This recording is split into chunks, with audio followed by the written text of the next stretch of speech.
विनाश। मुझ में बोलने की शक्ति है, आप में कुछ करने की शक्ति है, कुछ किसी में कुछ सोचने की शक्ति है, किसी पर धन की शक्ति है, किसी में शारीरिक बल की शक्ति है। उसका एक समय तक उपभोग करने के बाद फिर श्री जगन्नाथ महाप्रभु को निवेदित कर देना चाहिए। हे महाप्रभु जी, अब इसका अधिकार आपका है। हमारा जीवन यापन हो चुका, अब हमें इसकी आवश्यकता नहीं है। तब ठाकुर जी आनंदित होते हैं, बोले देखो ये अच्छा है। इसलिए हनुमान जी ठाकुर जी के परम सखा हैं, हनुमान जी ठाकुर जी के परम शिष्य हैं। क्यों? क्योंकि बल होते हुए भी उस बल का कभी अतिक्रमण नहीं किया अपने जीवन में।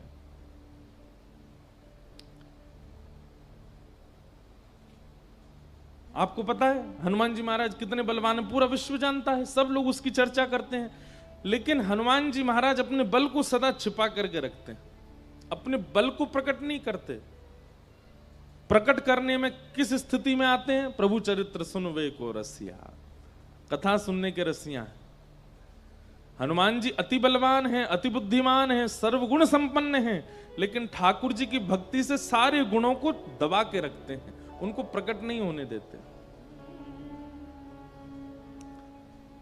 कई बार ऐसा होता है कि आप लोग जब ज्ञानी हो जाते हैं ना, या हम लोग ज्ञानी हो जाते हैं, तो हम अपने चाल चलन में भी ज्ञान को छलकाते रहते हैं। ज्ञानी व्यक्ति चल करके आता है तो उसके आव भाव, बैठना उठना, उसके रूप स्वरूप से पता चल जाता है कि ज्ञानी है। कोई व्यक्ति धनवान हो जाता है तो वो अपने कपड़ों को ही ऐसे पहनने लगता है कि सामने वाले को पता लगे कि मैं धनवान हूं। पर वैष्णव का स्वरूप है अपने समस्त गुणों को भक्ति के अंतर्गत छिपा के रखता है, उनको प्रकट नहीं होने देता। भले ही उसमें बहुत ज्ञानी है, बहुत ज्ञानी है, लेकिन जब बैठेगा तो ऐसा लगेगा इसको कुछ नहीं पता, ये अत्यंत अबोध है। हमारे पूज्य पिताजी महाराज के गुरुदेव, हमारे दादा गुरुदेव अनंत श्री विभूषित श्री रामानुज प्रपन्नाचार्य गुरु जी महाराज, हमने उनका दर्शन नहीं किया। 5 महीने के थे हम जब गुरु जी भगवत धाम प्रस्थान किए, लेकिन उनके बारे में सुना है। कैसा जीवन! श्रीमद् भागवत में संस्कृत के श्लोक पढ़ते थे और बोलते हिंदी थे, मतलब संस्कृत पढ़ रहे हैं और उसका अनुवाद बोल रहे हैं, इतने विद्वान थे। जबकि व्यक्ति को क्या होगा कि वो पहले भाव का अध्ययन कर लेगा, अध्ययन करने के बाद फिर उसका ट्रांसलेशन करेगा, लेकिन वो पढ़ते संस्कृत में थे, बोलते इंग्लिश में थे। आपको अंग्रेजी आती है, आप अंग्रेजी पहले एक बार पूरा अक्षर पढ़ लोगे, उसके बाद उसकी व्याख्या करोगे। लेकिन गुरुजी पढ़ते थे संस्कृत, बोलते थे हिंदी, इतने विद्वान, लेकिन रहनी कैसी? अत्यंत सामान्य। हमारे पिताजी महाराज बताते हैं, हम कभी गुरुजी की धोती और बगलबंदी अगर धुलवा देते थे बाहर, बढ़िया प्रेस करवा के, कलफ लगवा के, तो गुरुजी उन कपड़ों को लेते और कुएं के पानी में फिर स्वयं धोते और निचोड़ के सुखा के फिर पहनते। हमारी माताजी बताती हैं, कभी हम अच्छी सब्जी रोटी कुछ बढ़िया बना देते तो सब्जी पा करके बोलते, सुनो थोड़ा नींबू लेके आओ, थोड़ा दही लेके आओ। क्यों? सब्जी ज्यादा स्वादिष्ट बन गई है तो उसमें नींबू डाल के उसको खट्टा कर देते थे, दही डाल करके उसको बेस्वाद कर देते थे। क्यों? कि कहीं जीव को अच्छा पाने की आदत ना लग जाए। इतना संयम करते हैं वैष्णवाचार्य, तब जाकर के भगवत अनुभव होता है। हम लोग चट्टपने में हमारी कोई कमी नहीं है, हम आपकी नहीं अपने आप को भी जोड़ रहे हैं। पहनने ओढ़ने में कहीं तक हम लोग कोई देहाभिमान शून्य ही नहीं होते कभी भी, और फिर हम ठाकुर जी को भजना चाहते हैं। आप कहेंगे महाराज जी क्या भोजन करने वाले, अच्छे पहनने वाले को ठाकुर जी नहीं मिलते? बात वो नहीं है। वैष्णव का स्वरूप ऐसा होता है कि वो स्वयं अच्छा ना खाए, ठाकुर जी को खिलाएगा। स्वयं अच्छा बन के ना रहे, ठाकुर जी को बनाएगा। स्वयं का श्रृंगार ना हो, लेकिन ठाकुर जी का होना चाहिए। वो श्रृंगार में, मतलब जो जो संसार के व्यवहार अपने लिए विचार करते हैं वो सब ठाकुर जी के लिए विचार करता है, अपने लिए नहीं। ये वैष्णव का स्वरूप है। वो अपने ज्ञान को, अपनी बुद्धि को, अपने बल को, सबको भक्ति के लेप में छिपा करके रखता है, उसको प्रकट नहीं होने देता।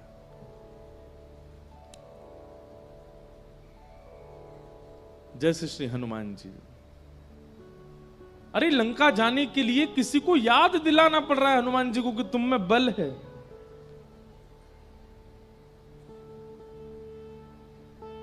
ऐसे श्री हनुमान जी क्यों? भक्ति में रमे रहते हैं, भक्ति में ओतप्रोत हैं। तो महाप्रभु जगन्नाथ जी की बड़ी कृपा है कि आप सब राउरकेला वासियों को ये कथा का अनुभव होता रहता है, पर वियोग आवश्यक है। तो अभी तो 2 साल वियोग नहीं है आपके पास, खूब कथा हो रही हैं, लेकिन फिर उसके बाद थोड़ा वियोग करना पड़ेगा। आइए आज के प्रसंग में प्रवेश करें। रुक्मणी जी के साथ ठाकुर जी का विवाह हुआ।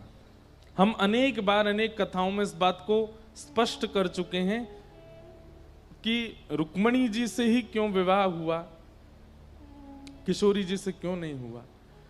देखो, अब प्रमाणित ग्रंथ भागवत में उसका वर्णन नहीं है, पर कई ऐसे रहस्यात्मक गूढ़ ग्रंथ हैं, उनमें ठाकुर जी के विवाह का प्रसंग है।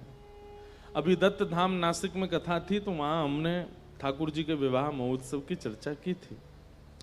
कैसे ब्रह्मा जी ने आकर के ठाकुर जी का विवाह किया, आदि आदि सब विषय वहां कहे गए थे। उनका हमारे ब्रज के साहित्यों में और गर्ग संहिता, ब्रह्म वैवर्त पुराण आदि ग्रंथों में वर्णन है। लेकिन श्रीमद् भागवत में भगवान की बहुत अंतरंग लीलाओं को ज्यादा प्रस्तुत नहीं किया, क्योंकि अधिकारी और अनधिकारी का विचार किया है। लोग अधिकारी हैं कि नहीं। श्री राधा तत्व, श्री किशोरी जी का तत्व अत्यंत गूढ़ है, अत्यंत रहस्यमय है। आप लोग उनका नाम जपते हैं, आप लोग किशोरी जी का नाम सुनते ही खड़े हो जाते हैं, नृत्य करने लगते हैं, आनंदित हो जाते हैं, वृंदावन बरसाना दर्शन करने जाते हैं, पर उनके मूल तत्व को समझने की सामर्थ्य वो तो कोई सद्गुरु ही प्रदान कर सकते हैं। उनके मूल भाव को जानने की सामर्थ्य किशोरी जी साधारण नहीं है। उनका प्रादुर्भाव धराधाम पर ज्ञान, भक्ति, वैराग्य आदि के स्थापन के लिए नहीं हुआ है। किशोरी जी का प्रादुर्भाव धराधाम पर केवल और केवल रसिक जनों को प्रेम रस पिलाने के लिए हुआ है। रसिक कौन है? जो सदा रस में ही रहते हैं, जिनके लिए ठाकुर जी की द्वारिका लीला, ठाकुर जी की ऐश्वर्य लीला प्रधान नहीं है। ठाकुर जी की बाल लीला, ठाकुर जी की भाव लीला, जो इसी में ही रमे रहते हैं। हमारे हितरवंश महाप्रभु कहते हैं अलग है, सबको समझ नहीं आ सकता। अब यहां तो हम लोग दो ज्ञान वैराग्य की चर्चा करते हैं, वृंदावन वाले क्या चर्चा करते हैं पता है? वृंदावन वाले कहते हैं, बोले ठाकुर जी किशोरी जी से पूर्णिमा पर मिलते हैं। आज हम क्यों बोल रहे हैं हमें ही नहीं पता, क्यों वृंदावन रस आ रहा है बार बार, सुन लो। अब वृंदावन के रसिकों की क्या, उनकी सोच क्या है? ग्रंथों को पढ़े हुए हैं, बहुत ज्ञानी हैं, व्याकरण शास्त्र आता है, लेकिन उनके चिंतन में क्या चल रहा है? चिंतन में यह चलता है ठाकुर जी और किशोरी जी रोज मिलते हैं जी, रोज मिलते हैं, तो पूर्णिमा पर मिलते होंगे तो ठाकुर जी दिखते होंगे, लेकिन पूर्णिमा के बाद जैसी चंद्रमा घटने लग जाता होगा, किशोरी जी को ठाकुर जी दिखते कैसे होंगे? और अमावस्या पर तो क्या ही करना पड़ता होगा किशोरी जी को। अमावस्या पे ठाकुर जी तो मिलते हैं अमावस्या को भी, अब अमावस्या को तो ठाकुर जी अंतर ध्यान हो जाते होंगे। किशोरी जी को कहनी पड़ती होगी श्याम सुंदर ने हंसो, दांत दिखेंगे तो पता चलेगी तुम कहां हो। अब ये चिंतन है ब्रजवासियों का। तभी एक हमारी कथा की श्रोता, उसने इतना सुंदर भाव प्रस्तुत किया इस पर। बोले महाराज जी, हमें ऐसा लगता है कि अमावस्या के दिन किशोरी जी जब व्याकुल होती होंगी ना, तो किशोरी जी के चित्त की व्याकुलता प्रकृति को अनुभव हो जाती है।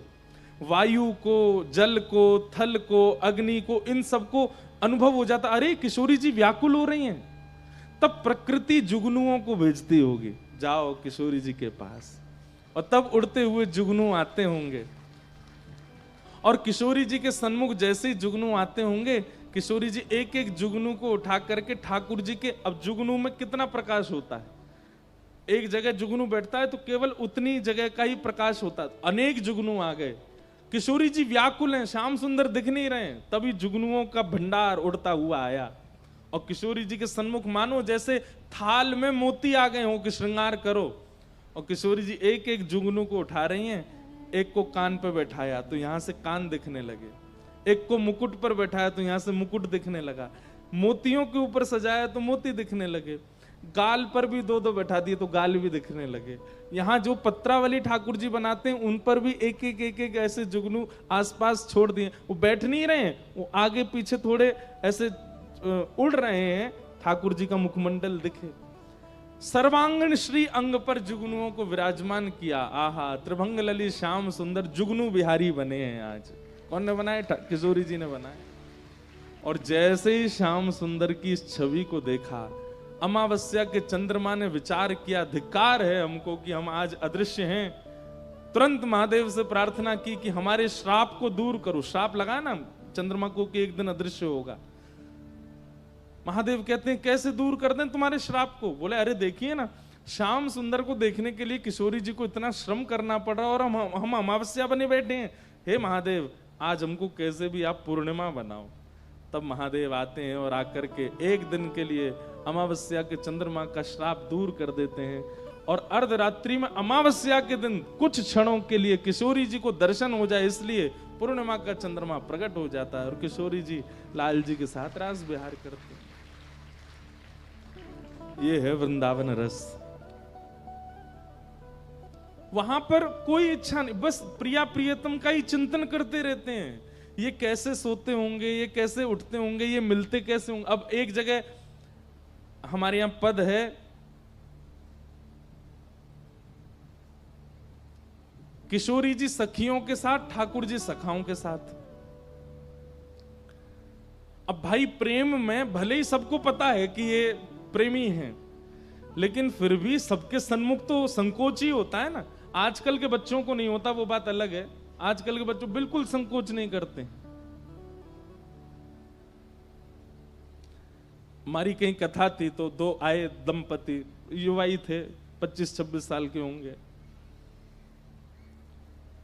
तो प्रणाम किया। अब मेरे को संकोचों में क्या कहूं, ये बहन भैया हैं कि पति पत्नी है, कौन है। मैंने कहा अच्छा कहाँ से आए? महाराज जी यहीं से आए हैं, हम दोनों पढ़ते हैं साथ में। अब मैं मन में सोचूं, एक ही परिवार से भैया बहन छोड़ दिए हैं, हॉस्टल में हो सकता है हूँ मिलने। मैंने कहा अच्छा क्या पढ़ते हैं आप? बोले ये इंजीनियरिंग करता है और मैं अभी सीए की पढ़ाई कर रही हूँ। मैंने कहा अच्छा, एक ही घर में रहते हैं? नहीं नहीं नहीं महाराज जी, ये मेरे प्रेमी हैं। मैंने कहा अच्छा। मैंने कहा ब्याह हो गया आपका? बोले नहीं ब्याह नहीं हुआ, पर हम साथ ही रहते हैं। मैंने कहा ब्याह की क्या योजना? ब्याह की अभी योजना नहीं, ऐसी अच्छा लग रहा है। मैंने वाह, हमसे क्या चाहिए? बोले हम रोज आपकी कथा सुनते हैं। मैंने कथा सुन के ब्याह की इच्छा नहीं हो रही आपकी? ये नहीं होता कि संग चलें, धर्म का पालन करें? नहीं महाराज जी अभी। मैंने कि भाई देखो, अब कथा सुन करके अगर धर्म पालन की इच्छा हो तो कथा सुनो, और तुम ये सब ही करना है खुले में ऐसे। मैंने कहा ये तो अच्छा नहीं है। आजकल के युवाओं को संकोच नहीं होता। पर प्रेम, एक बात लिख लीजिएगा, प्रेम शुद्ध वही है जहां संकोच है। पति पत्नी के बीच में संकोच है, प्रियतम प्रियतमा के बीच में थोड़ा संकोच है। अगर संकोच नहीं है, सब स्पष्ट है, सब खुला है, तो वहां प्रेम टिक नहीं पाएगा। संकोच करना चाहिए थोड़ा। तो किशोरी जी संकोच करती हैं सबके सामने ठाकुर जी से बात करने में, भले ही सबको पता है, लेकिन जैसे ही श्याम सुंदर सामने से आते हैं तो किशोरी जी थोड़ी नजर छुपा लेती हैं, थोड़ा ऐसे खुद को ढक लेती हैं, ललिता विशाखा को आगे कर लेती हैं, तुम आगे चलो, देखो श्याम सुंदर आ रहे हैं। देखना भी है और संकोच भी करना है। तो कहते हैं फिर श्याम सुंदर से बात कैसे होती है किशोरी जी की, क्योंकि सुबह तो संकोच करती हैं और शाम को एक ही स्थान पर रासलीला भी हो जाती है। ठाकुर जी को, किशोरी जी को कैसे पता होता है कि आज हमें कहां रास विहार करना है? बात तो हुई नहीं पूरे दिन। इतना सुंदर भाव हमारे ब्रज के रसिक वर्णन करते हैं, बोले किशोरी जी श्रृंगार में भाव प्रकट करके आती हैं। कैसे? श्रृंगार करते समय विचार करती हैं कि आज श्याम सुंदर से कहां मिलें। बोले शाम को एक तालाब है जिसमें कमल खिले हैं, उसके तट पर मिलेंगे। तो आज किशोरी जी कैसे वर्ण के वस्त्र पहनती हैं? बोले नीले वर्ण के वस्त्र पहनती हैं। इससे ठाकुर जी को संकेत हो जाएगा ये तालाब या नदी का संकेत कर रही हैं। और उसी में कुछ गुलाबी गुलाबी जो आकृति बन जाती हैं, उससे ठाकुर जी को संकेत हो जाए, ओहो नदी पे नहीं मिलेंगी, नदी में कमल नहीं होते, कमल तो तालाब में होते हैं, तालाब पे मिलेंगी। ठाकुर जी दूर से किशोरी जी का श्रृंगार देख के यही अनुभव करते हैं, मिलेंगी कहां। अब ठाकुर जी विचार करते हैं कि भाई तालाब तो बहुत हैं और बहुत तालाबों में कमल हैं, कौन से वाले तालाब पर मिलेंगी, उसका संकेत कैसे हो। तो किशोरी जी कानों में जो कुंडल पहन करके आई हैं, उनमें थोड़े थोड़े या तो मयूराकृति बनी हुई है, तो मयूराकृति से ठाकुर जी समझ, अच्छा जिस तालाब के पास मोर ज्यादा रहते हैं वहां मिलेंगी। या फिर कभी कभी कुंडलों में तोते बने हुए हैं, तो ठाकुर जी समझ, अरे जहां सुख ज्यादा हो वहां मिलेंगी। तो श्रृंगार से ठाकुर जी अनुमान लगा लेते हैं कौन सा तालाब है, कौन सा स्थान है जहां आज रास विहार होगा। उसके बाद ठाकुर जी ये संकेत पूछ रहे हैं कि हम अकेले आए कि मधुमंगल, श्रीदामा इन सबको संग लेके आए। तो किशोरी जी के मुखमंडल को देख करके ठाकुर जी अनुभव करते हैं, केवल एक बिंदी लगी हो तो किशोरी जी संकेत कर रही हैं किसी को नहीं लाना है, एकांत मिलन होगा। और यदि खूब पत्रावली बनी है, महाराज एक एक पत्रावली की भी 4-4 पत्रावलियां बनी हुई हैं, खूब सारी पत्रावली, और यहां पर खूब सुंदर सुंदर कपोल पर सुंदर चंदन की आकृति बनी है, तो ठाकुर जी समझ, आज तो महाराज होएगा। मधुमंगल श्रीदामा को ठाकुर आज तैयार रह जाइयो, रात में आनो है। देखो किशोरी जी ऐसो भरो श्रृंगार करके आई हैं, या तो संकेत कर रही हैं कि आज शाम को रास विहार होएगा। और जिस दिन किशोरी जी को नहीं मिलना होता, उस दिन अटपटे तो वस्त्र पहने आती हैं, बहुरंगी वस्त्र, नीले, गुलाबी, हरे, बैगनी। ठाकुर जी सोच में ही पड़ जाते हैं, भैया क्या संकेत कर रही हैं, समझ में ही नहीं आ रहा। और मुखमंडल पर एक भी पत्रावली नहीं होती। अब ठाकुर जी सोच रहे हैं कि भाई ये क्या संकेत है। और उस दिन सबसे बड़ा संकेत क्या होता है, किशोरी जी ठाकुर जी को देखती ही नहीं है, निहारती नहीं है। ठाकुर जी समझ जाते हैं आज मान कर गई हैं भैया, ये तभी कोई संकेत नहीं है। फिर ठाकुर जी मान लीला को भंग करने के लिए कुछ ना कुछ योजना बना। अब ये प्रिया प्रियतम का सुख विलास है जिसमें वृंदावनी सदा रमे रहते, बड़े बड़े ज्ञानी, बड़े बड़े वैरागी, बड़े बड़े विरक्त छके रहते हैं ऐसे भावों में। इसके लिए किशोरी जी का आगमन हुआ। इसलिए रुक्मणी कृष्ण विवाह का प्रसंग भागवत जी में कहा गया, क्योंकि इसमें आप सब प्रवेश कर सकते हो। प्रिया प्रियतम के सुख विलास में सबका प्रवेश नहीं हो सकता। तो रुक्मणी जी के साथ ठाकुर जी का विवाह हुआ। आज तो भैया सूर्य नारायण बहुत ही जोर से चमक रहे हैं आकाश में, सब बहुत परेशान हो रहे हो, चिंता मत करो, अभी छटपट कथा पूरी करते हैं नहीं, पजर जाओगे सबरे। ब्रजभाषा में जलने को बोलते हैं पजर गए हो। क्या बोले? पजर गए हो। तो भगवान के रुक्मणी जी के साथ में विवाह हुआ, क्योंकि मूल तत्व तो नारायण है, नारायण का विवाह लक्ष्मी से होता है। दूसरा विवाह ठाकुर जी का जामवती के साथ हुआ, तीसरा विवाह सत्यभामा के साथ हुआ। अच्छा एक बात बोले, आपको तो फिर भी इतने का हवा लग रही होगी, हमारे तो एसी बंद ही पड़े हैं, पता नहीं क्या हो गया है इनको। अब हम ऐसे तो बोल नहीं सकते ठीक करो, तो ऐसे ही बता रहे हैं।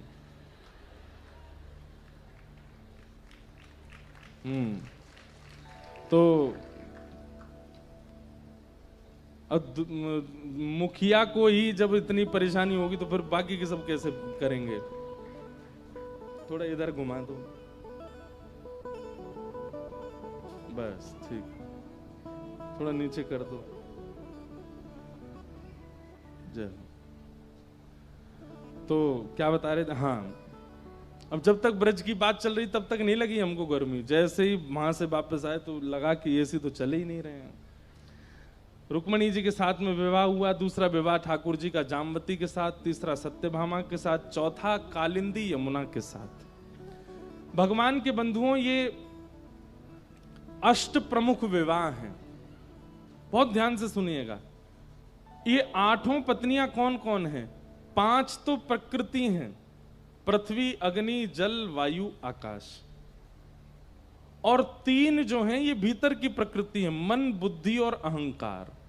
ये भगवान की अष्टपटरानियां हैं। ठाकुर जी ने देखा जाए तो विवाह नहीं किया है, अपनी ही बनाई हुई प्रकृति पर अपने नाम छोड़ दिए। जैसे हम प्रॉपर्टी खरीद लेते हैं, बहुत दिनों तक वो लावारिश पड़ी रहती है, लेकिन जब दिखता है दूसरों की नजर पड़ रही है तो फिर हम उसकी बाउंड्री करवा के बाहर लिखवा देते हैं, ये अमुक व्यक्ति की प्रॉपर्टी है। ठीक वैसे ही ये पंच तत्व बाहर के, पृथ्वी, अग्नि, जल, वायु, आकाश, और 4 तत्व हमारे भीतर हैं। 5 बाहर, 4 भीतर। 4 भीतर कौन से हैं? मन, बुद्धि, चित्त और अहंकार। अंतःकरण चतुष्ट है। इनमें चित्त तत्व जो है ये परमात्मा है, तो बच्चे भीतर के 3 और बाहर के 5। ये भगवान की अष्टपटरानियां हैं। ठाकुर जी ने प्रकृति से विवाह किया। रुक्मणी जी जो हैं ये अग्नि तत्व हैं, यमुना जी जो हैं ये जल तत्व हैं, कालिंदी। सत्यभामा जो हैं ये पृथ्वी तत्व हैं। इसीलिए भौमासुर नाम के राक्षस को मारने के लिए ठाकुर जी गए, जो कि पृथ्वी का ही बेटा है। तो जब भौमासुर का जन्म हुआ तो पृथ्वी ने कहा, नाथ मेरे पुत्र को कभी मत मारना, क्योंकि किसी ज्योतिषी ने कहा कि आप उसे मारोगे। तब भगवान बोले, जब तक तुम नहीं कहोगे तब तक नहीं मारेंगे। पृथ्वी ही भगवान की पत्नी सत्यभामा बनकर के आई, और जब भगवान भौमासुर को मारने के लिए गए तो सत्यभामा ने ही आज्ञा दी, बोले नाथ इसको मार दीजिए। तब भगवान बोले तुमसे ही आज्ञा चाहिए थी, और भगवान ने भौमासुर का वध किया। तो पृथ्वी तत्व कौन? सत्यभामा। इस प्रकार ये अष्ट प्रकृति भगवान की अष्टपटरानी। अब आती है बात 16,100 कौन है? तो वेद मंत्रों में, उपासना कांड में जो भगवत उपासना के 16,100 मंत्र हैं, आपके हाथ में पुष्प दिया गया, और पुष्प देकर के कहा गया वंशी धारण करने वाले परमात्मा का स्मरण करो। वंशी विभूषित करा नवनीर दाबात, पीतांबरा अरुण बिंब फलाधरुष्ठात्, पूर्णेन्दु सुंदर मुखा अरविंद नेत्रात्, कृष्णात् परम किमपि तत्त्वम् अहम न जाने। भगवान श्री कृष्ण का स्तवन करने के लिए जिस मंत्र का उच्चारण किया गया, ऐसे 16,100 मंत्र कृष्ण उपासना के, वे सब भगवान की पत्नी बन करके आए, और उनसे ठाकुर जी ने विवाह किया। तो देखा जाए तो किसी भी स्पष्ट जीव से ठाकुर जी ने ब्याह नहीं किया। अपनी उपासना के 16,100 मंत्र और अष्ट प्रकृति से भगवान ने विवाह किया। ये हैं 16,108 भगवान के विवाह हुए। भगवान की दिनचर्या का और ग्रहचर्या का वर्णन किया गया। ठाकुर जी की दिनचर्या बताई गई। ठाकुर जी सुबह सुबह उठ जाते हैं भोर में, और भोर में उठ करके स्नान ध्यान करके सबसे पहले ठाकुर जी ध्यान में बैठते हैं। आप कहेंगे ठाकुर जी किसका ध्यान करते हैं? जो जो ठाकुर जी का स्मरण करते हैं उनका ठाकुर जी स्मरण करते हैं, स्तवन करते हैं। वृंदावन में कितने भक्त, जगन्नाथपुरी में कितने भक्त, उड़ीसा में कितने, सब भक्तों का स्मरण ठाकुर जी करते हैं। और सब भक्तों का स्मरण करने के पश्चात फिर ठाकुर जी अपने पांचजन्य शंख का नाद करते हैं द्वारिका में। पांचजन्य शंख के नाद के बाद भगवान गौशाला जाते हैं, गौ सेवा करते हैं, फिर आकर के बाल भोग पाते हैं। फिर अपनी स्वधर्मा सभा में बैठ करके द्वारिका में क्या हो रहा है क्या नहीं हो रहा सबका ब्यौरा लेते हैं। फिर मध्याह्न भोजन ठाकुर जी बड़े बड़े संत और जो आए हुए होते हैं द्वारिका में उनके साथ बैठ करके करते हैं। दोपहर का भोजन, रात्रि में फिर ठाकुर जी एक बार द्वारिका भ्रमण के लिए जाते हैं और रात्रि में फिर परिवार को समय देकर उनके साथ प्रसाद पाके शयन करते हैं। इस प्रकार एक सामान्य सी दिनचर्या भगवान द्वारिकाधीश की बताई गई। ग्रहचर्या का वर्णन किया गया, ठाकुर जी घर में कैसे रहते हैं, पर्सनल लाइफ कैसी चल रही है ठाकुर जी की, इसका वर्णन श्री नारद जी महाराज ने किया। नारद जी बोले मैं ठाकुर जी के गृहस्थाश्रम को देखने गया कि ठाकुर जी पत्नियों के साथ कैसे रहते हैं। कहते हैं बोले ऐसे कोई गृहस्थी नहीं रहता होगा जैसे ठाकुर जी रहते हैं। रुक्मणी जी के भवन में मैंने जाकर के देखा कि ठाकुर जी बैठे हैं और रुक्मणी जी भोजन पवा रही हैं, ठाकुर जी बातें कर रहे हैं, बीच बीच में पाते हैं और एक एक ग्रास रुक्मणी जी को पवाते हैं। दूसरे भवन मैंने सत्यभामा जी के में जाकर के देखा तो ठाकुर जी सत्यभामा जी के केश गूंद रहे हैं, ऐसा प्रेम प्रवाह कर रहे हैं। जब मैं जामवती के कक्ष में गया तो वहां मैंने देखा कि ठाकुर जी अपने बालकों के साथ खेल रहे हैं और जामवती बड़ी खुश हो रही हैं देख करके। जब कालिंदी के कक्ष में गया तो ठाकुर जी भी सांवले हैं और यमुना जी भी सांवली हैं, तो ये दोनों एक दूसरे का श्रृंगार कर रहे हैं।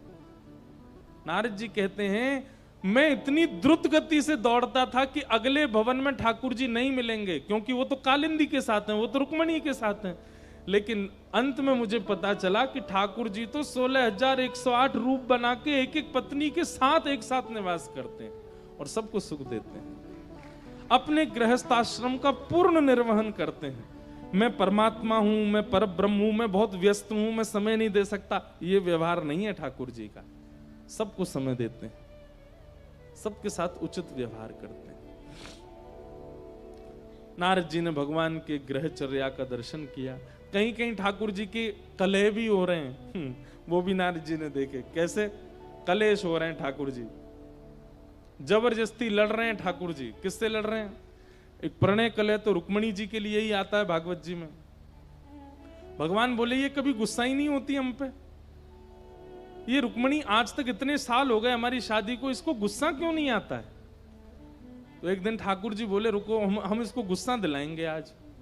तो भगवान बोले हे रुक्मणी जी, बोले जी आज बढ़िया दाल भात बनाना, हम शाम को आके पाएंगे। रुक्मणी बोली जो आ गया। और ठाकुर जी बोलते हैं तो और आनंद से बनाते हैं सब। 4-5 प्रकार के भात बनाए, केसर वाले भात, मीठे भात, नमकीन भात, सादा भात, दाल आदि बनाई।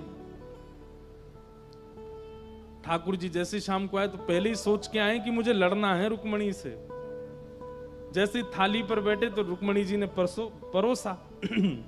ठाकुर जी बोले अब हमारा मन नहीं कर रहा भात खाने का, तुम तो रोटी बना के ले आओ। रुक्मणी जी अच्छा कोई बात नहीं, अभी लाती हूँ, रोटी बना के लिए आए। लीजिए रोटी पर, अब रोटी का मैं पराठा बनाऊं। रुक्मणी जी बोली पराठा बना देते, पराठा बना करके ले आए। सुनो देवी मुझे भूख ही नहीं लग रही, मैं तो सोने जा रहा हूं। रुक्मणी जी बोली कोई बात नहीं, आप सहन कर लो। इतनी सुबह से बना रही हैं सब कुछ, लेकिन रुक्मणी जी को फिर भी क्रोध नहीं आया।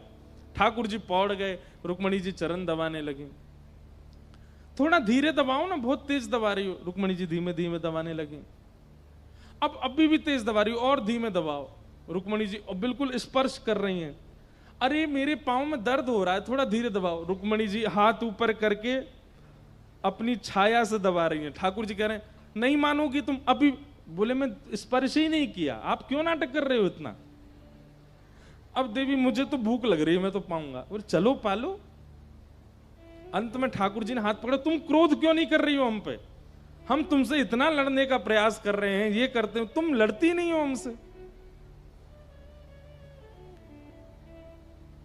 रुक्मणी जी कहती हैं जिसको श्याम घन प्राप्त हुए हों, जिसको ऐसा अमूल्य रत्न प्राप्त हो गया हो, उसकी हर अवस्था स्वीकार है। अभी चतुरासी जी का पद है, जोई जोई प्यारो करे सोई मोहे भाव। ठाकुर जी को जब किसी से अत्यंत प्रेम होता है ना तो ऐसे ही परेशान करते हैं, और व्यक्ति परेशान हो जाता है ना तो ठाकुर जी कहते हैं फेल हो गया। लेकिन उनके अनेक प्रयास करने पर भी सामने वाला परेशान ना हो। जैसे राखो तैसे रहूं, आप जो करना चाहो कर लो, हम परेशान नहीं होंगे। ठाकुर जी को वही प्रिय होता है। अंत तो गत्वा रुक्मणी जी के इस प्रेम को ठाकुर जी ने स्वीकार किया। रुक्मणी जी ने कभी क्रोध नहीं किया ठाकुर जी पर।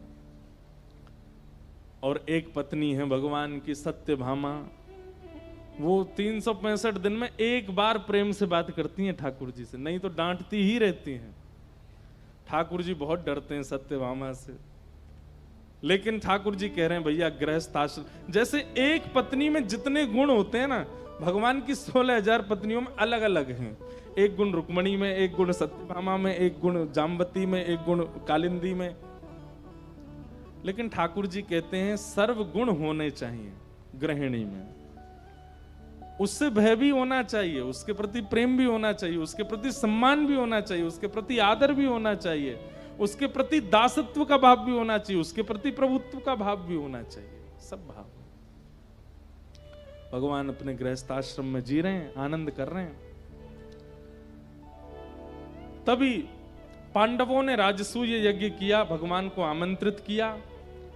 ठाकुर जी जरासंध के यहां गए, जरासंध को वध करवा करके भीम से 20,000 राजकुमारों को वहां बंदी थे, वहां से मुक्त करवा करके राजसूय यज्ञ में गए। और वहां जाकर के राजसूय यज्ञ में आने वाले लोगों के पादुका उठाने की सेवा ठाकुर जी ने की।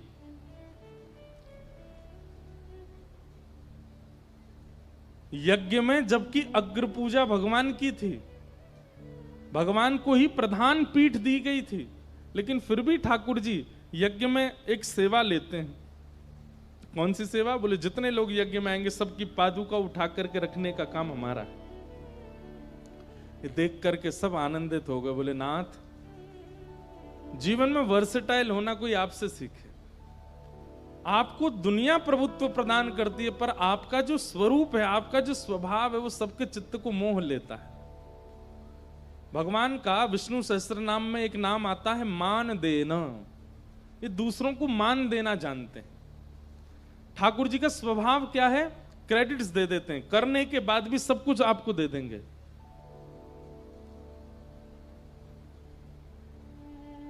मैं कहूं मैंने 7 दिन कथा सुनाई, मेरी कथा सुन के एक व्यक्ति के जीवन में परिवर्तन हो गया। जगन्नाथ जी मंद मंद मुस्काएंगे, हम बे तेरी कथा से ही हुआ है। अरे हमारी इच्छा नहीं होती तो तू बोल पाता, हमारी इच्छा नहीं होती तो तेरे जीव में स्वर आ पाता, हमारी इच्छा नहीं होती तो वो सुन पाता, हमारी इच्छा नहीं होती तो वो परिवर्तन कर पाता। लेकिन अच्छा है तुम सब सारे क्रेडिट ले लेते हो। करते सब ठाकुर जी हैं, पर हम लोग अपनी पीठ थपथपाते हैं कि हमने किया। ठाकुर जी का स्वरूप कैसा? मान देना, सबको मान देते, अमानिना मान देना। और स्वयं कैसे? मान रहित, कभी मान नहीं चाहते। ऐसे श्री कृष्ण राजसूय यज्ञ में गए, तभी वहां शिशुपाल भगवान को गालियां देने लगा। 100 से ऊपर गाली जैसे ही दी शिशुपाल ने, भगवान के सुदर्शन चक्र ने शिशुपाल का सर धड़ से अलग कर दिया। शिशुपाल का वध किया ठाकुर जी ने। यहां पर महाभारत की योजना बन गई। भगवान ने बहुत प्रयास किया कि युद्ध ना हो। ये बात याद रखिएगा। कई लोग मेरे से आके कहते हैं, बोले ठाकुर जी गीता में बार बार अर्जुन को कहते हैं तू युद्ध कर, तू युद्ध कर। बोले भगवान उसको चेता रहे हैं कि तू लड़। ऐसे परमात्मा जो लड़ने के लिए कहते हैं। मैंने कहा गीता से पहले की महाभारत सुनी है आपने? कितनी बार ठाकुर जी ने रोकने का प्रयास किया। स्वयं शांति दूत बन करके गए दुर्योधन के पास और जाकर के कहा कि दुर्योधन युद्ध में सार नहीं है, कितने बालक अनाथ हो जाएंगे, कितनी माताएं विधवा हो जाएंगी, युद्ध मत करो, 5 गांव दे दो पांडवों को, हो गया काम। लेकिन दुर्योधन कहता है सुचग्रैवेन दास्यामि बिना युद्धेन केशव, सुई के नोक के बराबर जमीन भी बिना युद्ध के नहीं दूंगा। इसलिए जब मोह हुआ अर्जुन को कि ये अपने हैं, इनको मैं कैसे मारूं, तब भगवान कहते हैं उसने ये विचार नहीं किया कि तू अपना है, तू क्यों विचार कर रहा है। मैंने इतनी बार समझाया दुर्योधन को कि युद्ध नहीं करना चाहिए, लेकिन तब भी नहीं मानता है। और तू यहां पर कायरों की तरह अब कहता है कि मैं युद्ध नहीं करूंगा। अरे अर्जुन, युद्ध ना करना यह पक्ष तो मेरा था, लेकिन इस पर तुम्हें पहले ही हाथ खड़े कर देने चाहिए थे कि मैं युद्ध नहीं करूंगा। अब पूरी सभा बन गई है, युद्ध मैदान तैयार हो गया है, बीच में रथ खड़ा है और अब तुम कह रहे हो युद्ध नहीं करूंगा। इससे तो तुम कायर साबित हो गए, इसलिए युद्ध करो। बंधुओं, ठाकुर जी का एक बहुत अच्छा फॉर्मूला है। क्या? आगे का पहले ही विचार करके सावधान हो जाओ। अगर पहले सावधान नहीं हुए और आगे पहुंच चुके हो तो फिर वहां से वापस मत आओ, आगे चलो। समझ में आई बात? आगे का पहले ही विचार करके सावधान हो जाओ, सावधानी बरतो। लेकिन पहले सावधान नहीं हुए और आगे बढ़ चुके हो तो अब पीछे मत आओ, अब आगे ही बढ़ो और आगे और सावधानी कैसे रख सकते हैं उसको करने का प्रयास करो। ठाकुर जी कहते हैं कुछ गलत करने से पहले सोच लिया करो कि इसका परिणाम क्या होगा। और अगर आपने परिणाम नहीं सोचा है, गलत करने लग गए हो, तो फिर गलत स्थिति में आकर के अब वहां कायरों की तरह रोइए मत कि मैंने क्या कर दिया, मुझसे अपराध हो गया, मैंने ऐसा नहीं किया होता तो अच्छा रहता, मैंने पिताजी की बात मानी होती तो।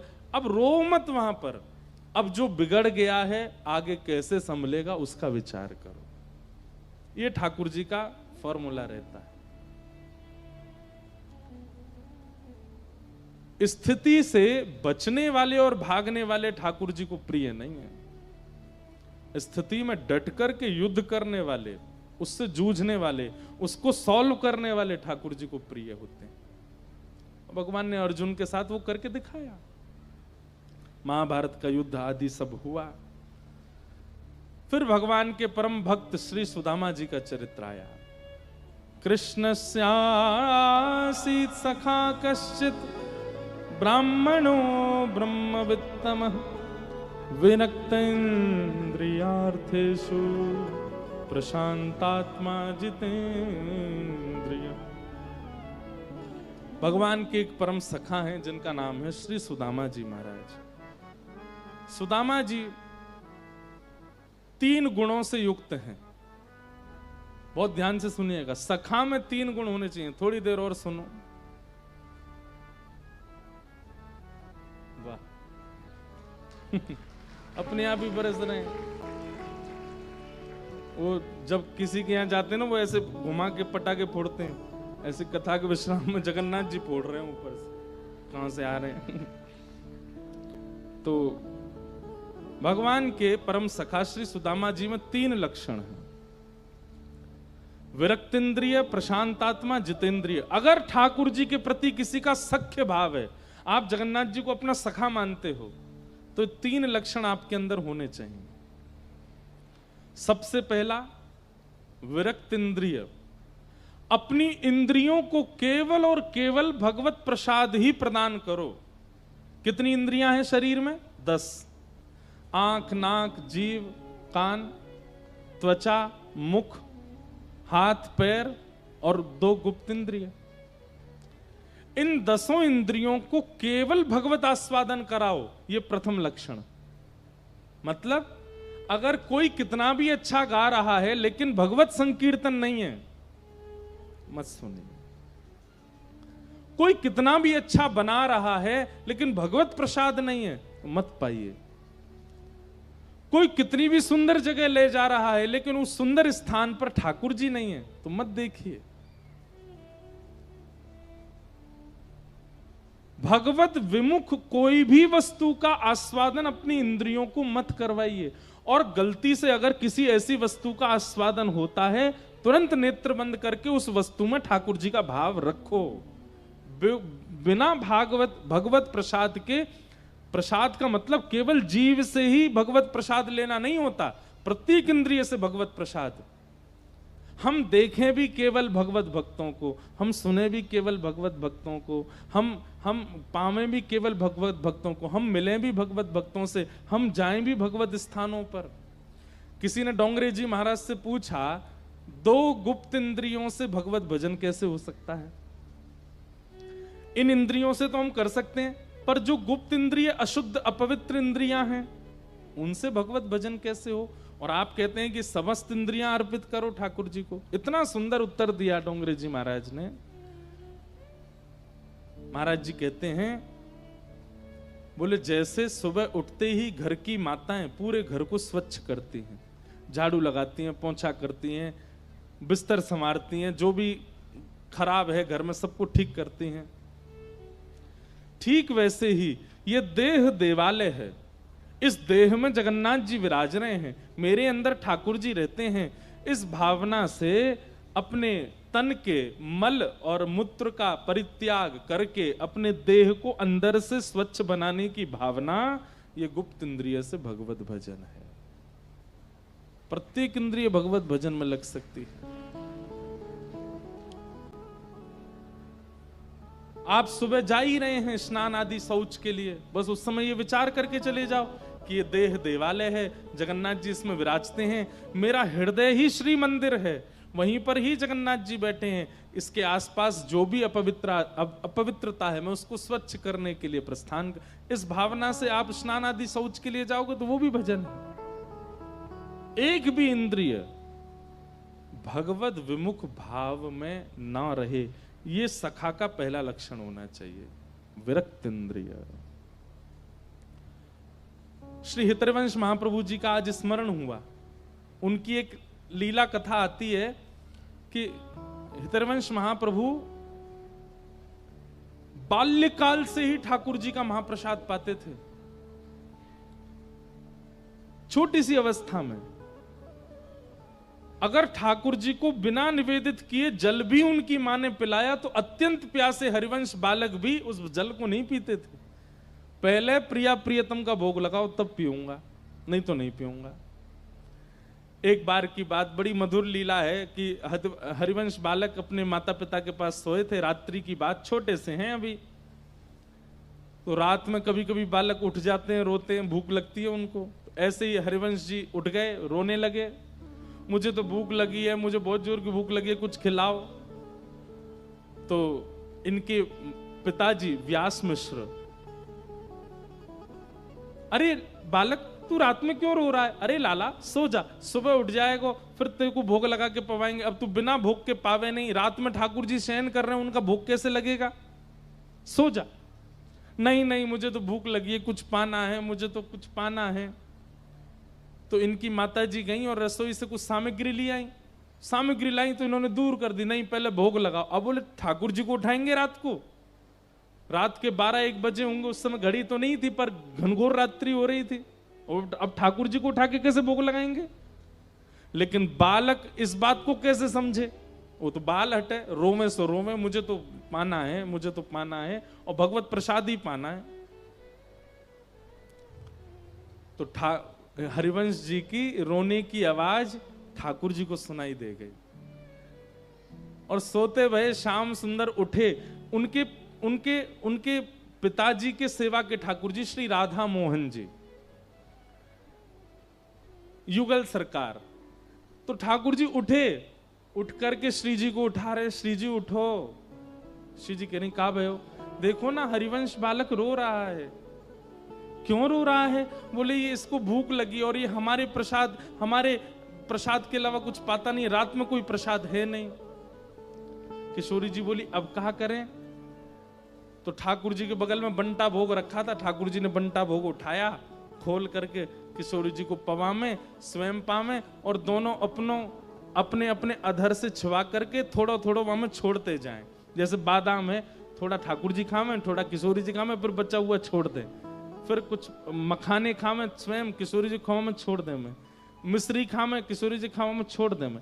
मतलब अपना भोग लगा लगा करके बंटा भोग में छोड़ रहे हैं।